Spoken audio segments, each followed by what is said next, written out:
Next stepping stone. Skills development. Qualifications.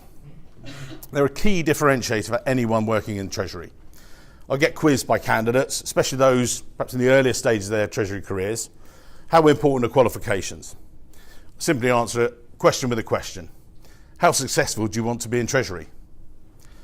I know in some professions a specific qualification may be needed or not needed. In Treasury or finance, it's key, it's vital. I was talking to Sarah Jane Hall, the Global Treasurer of GlaxoSmithKline, the pharmaceutical group, a couple of weeks ago on the podcast. And I asked her about it. I said, what do you think, Sarah Jane? She said, Mike, the more qualifications you have, the better. If you want to become a group treasurer, as she is, pretty small company, only FTSE 5, she said, not only this quote, but then for her, she's felt that qualifications are a real differentiator, a rubber stamp of her the level of expertise for a candidate, if you like. When she's hiring two different people, she's got two really great, strong candidates, really loves them, but one's got more qualifications. Which one's she going to choose? More qualified one. Potentially. They might edge it, but in most cases she'll choose that. And why? Because they put in the hardest work. They've achieved more. So, continuous learning. It's no good gaining a qualification, sitting back thinking that's it, I'm done. Those job offers are going to come flooding in. Far from it. The focus for you then needs to be on staying ahead of change. There's no excuse not to based on how much information that is accessible nowadays. If we go on to this one, IBM. Crazy stat, but that's the accessibility and how you process all that knowledge that keeps coming at you. If you don't evolve your skills and knowledge base, and we're talking about, you guys are talking about blockchain all day, but all this knowledge being thrown at you, this is what they're talking about. You can come to amazing conferences like this, put on by the lovely Anne Martin. But I spend, for instance, a huge amount of time on LinkedIn.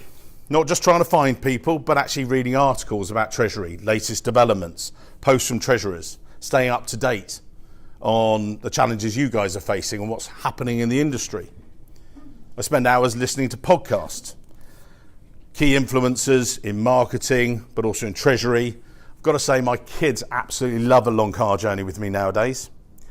When I say to them, oh, podcast time, guys, you can probably hear the groan all the way over here in Vienna. But the information at the end of the day is literally on your phone, straight away. And it's an incredible resource for you and the growth of yourselves as Treasury professionals. So, investing in a mentor or coach. Let's just separate them out for a moment and talk about the differences. So, a mentor is someone who's a proven track record in their field. They might work with you as an individual to provide support and advice, either on a topic or guidance throughout your career. A coach, on the other hand, has been trained as specifically that. They're a coach. They're hired to address a specific challenge you might be facing, and as opposed to the relationship with a mentor-mentee, that's going to span decades, or can often span decades. And the difference is key, and you need to work out what relationship suits you best. A lot of these people, a lot of you guys in the room are going, oh, I'm not quite so sure. But actually, I'm later on in my career. It doesn't matter. It does.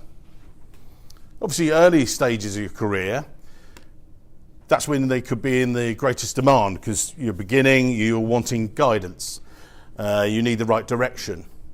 You want career boosting your confidence, if you like. It can be as important in the middle stages, refining your skills, expanding your networks, and staying on track with that career plan we talked about and being the driver of your own career.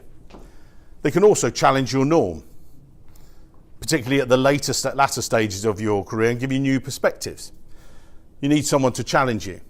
So I was speaking last week to Karen van der Driesche, the Assistant Treasurer or VP Treasury at Avnet in Brussels, on the podcast. And we got into a conversation about the value she's found from having a mentor. She gave me some great feedback. As she was doing it, I was like, great, I'm writing this down for next week. She said, for her, having a mentor has been a safe place to share her ideas.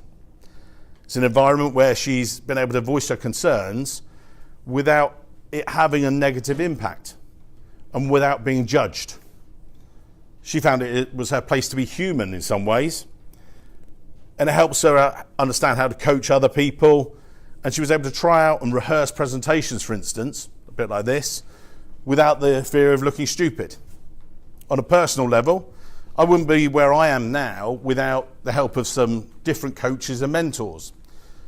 Most recently, I've been using a coach. We knew that our business needed a different approach to social media. It was lovely, actually. David mentioned earlier, he said he actually did some great photography for us at the Vienna conference a couple of years ago, and he said, "You've just taken over LinkedIn." And I was like, "Yeah, we use an agency. I'm not doing it all the time, just like this." But we knew that we needed a fresh approach. So in order to stay ahead of the competition, we've got a podcast, Treasury Career Corner. Feel free to sign up. And it's really great fun because I talk to treasurers about how they've achieved career success to help you guys. We talked about following them on LinkedIn, but it actually brings it to life. Now, I'll use Chris Ducker as an example. He's a great social media guy. He does an entrepreneur, newpreneur summit. But then we had to felt after a year, I'd actually grown past that. He was really more of the coach, and I needed a mentor. So I recently reconnected with my business school mentor, Paul Barrow, who offers me a different insight. He's much more business focused, less marketing, but more business strategy. So it's well worth thinking about how you go through those transitions. So it's an evolution. But decide what works best for you guys. That's why I'm doing this for you, to get you to think about how you need to focus on your own personal investments. Got a few nodding heads there already. People are going, oh yeah, maybe. So think about, just doing that one thing.